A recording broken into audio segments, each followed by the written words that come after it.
ituturuan ko kayo paano ang wastong pagsasaing ng kanin.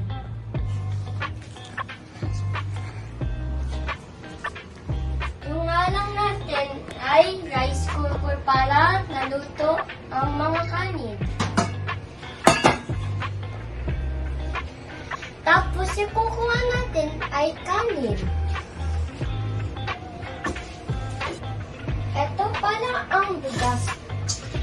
Alagay natin ang kanin sa bigas, ay sa rice cooker.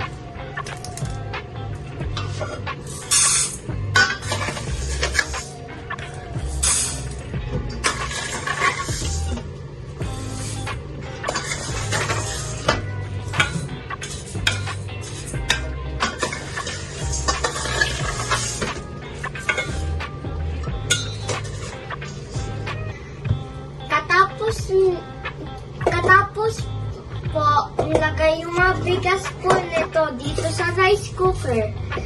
Ngayon, ihugasan natin.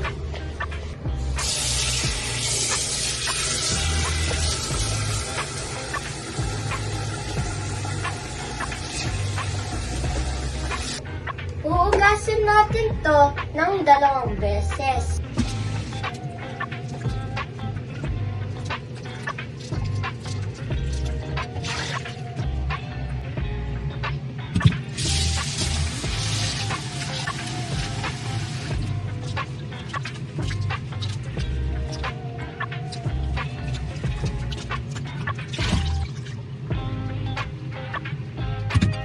Ngayon, katapos nito, ilalagay natin to ng tubig. Katapos yon, isusukan natin gamit kamay.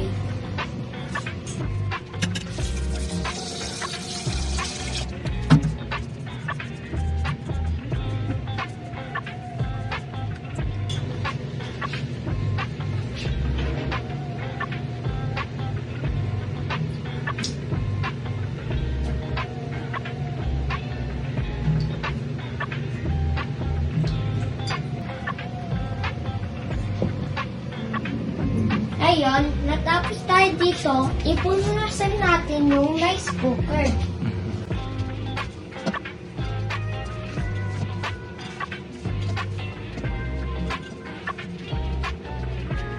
Natapos na tayo, ilalagay na natin ang rice cooker sa rice cooker.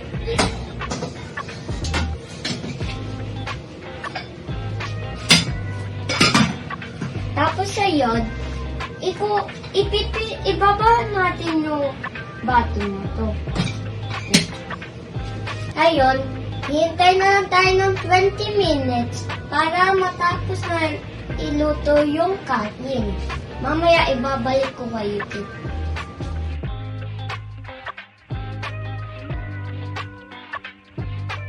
Ayun, i-check na natin ang mga yung rice if luto na.